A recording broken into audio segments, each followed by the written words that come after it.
আসসালামু আলাইকুম রহমতুল্লাহ। কিভাবে এক্সেল শিটে যোগ করতে হয়, এজন্য আমাদেরকে সর্বপ্রথম এক্সেল শিট ওপেন করে নিতে হবে। এরপরে যোগ বা অ্যাডিশন বা সাম করার জন্য কিবোর্ড থেকে ইকুয়াল সাইন্স,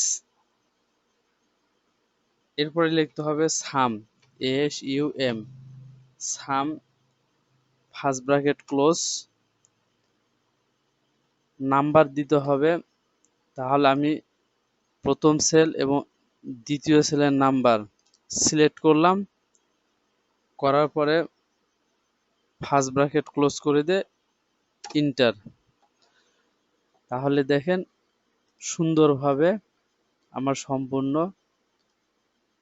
সেলেই যোগ হয়ে গেল।